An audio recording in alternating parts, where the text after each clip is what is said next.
સુરતમાં મૌલાનાની ધરપકડ બાદ અનેક ખુલાસાઓ થયા છે, જેમાં આરોપી મૌલાના સોહેલ હાલ રિમાન્ડ પર છે. એનઆઈએની ટીમ સુરત પહોંચી છે, તેવી સૂત્રો તરફથી માહિતી સામે આવી છે.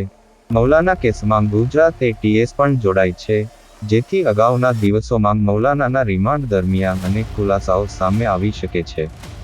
સમગ્ર ઘટનાને લઈ ગુજરાતમાં હાહાકાર મચી ગયો છે.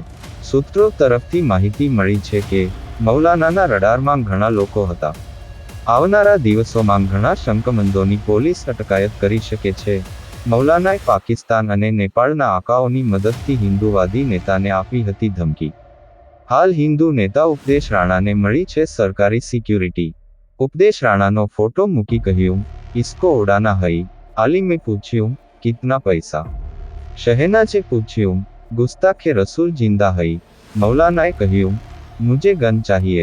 પોલીસને નેપાળના શહેનાજ સાથેની મૌલવીની ચેટ મળી આવી હતી. ઉપદેશ રાણા સુરતમાં રહેતો હોઈ મૌલાનાને તેનું કામ કરવા માટે પસંદ કરાયો હતો. મૌલાનાને પાકિસ્તાની હેન્ડલર ડોગરે પસંદ કર્યો હતો. મૌલાનાને 1 કરોડની ઓફર કરાઈ હતી. ઉપદેશ રાણાને આતંકવાદીઓથી ખતરો હોવાથી આપી છે સિક્યુરિટી. કમલેશ તિવારીની સાથે મિત્રતા હોવાથી ઉપદેશ રાણા રડારમાં છે. મૌલવીના મોબાઈલમાં સંદિગ્ધ ચેટ મળી હતી. તેમજ હાલ મૌલવી 10 દિવસના રિમાન્ડ પર છે.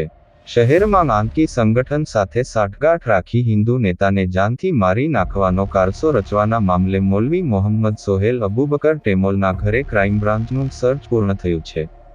તેમાં 4 જેટલી બેગો ભરી દસ્તાવેજ કબજે કરવામાં આવ્યા છે.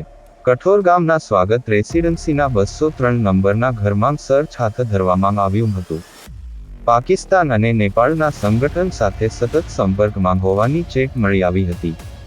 સુરત ક્રાઇમ બ્રાન્ચ પોલીસે સનાતન સંઘના અધ્યક્ષ સહિત દેશના અન્ય હિન્દુ નેતાઓને મારી નાખવા ધમકી આપનાર કટ્ટર મુસ્લિમ મૌલવીની ધરપકડ કરી હતી. આરોપીએ પાકિસ્તાન અને નેપાળના 2 વ્યક્તિ સાથે વર્ચ્યુઅલ નંબર મારફતે સંપર્કમાં રહી પ્લાન કર્યું હતું. સુરત ક્રાઇમ બ્રાન્ચે ભરીમાતા ફૂલવાડી રોડ ખાતેથી આરોપીને ઝડપી લીધો હતો.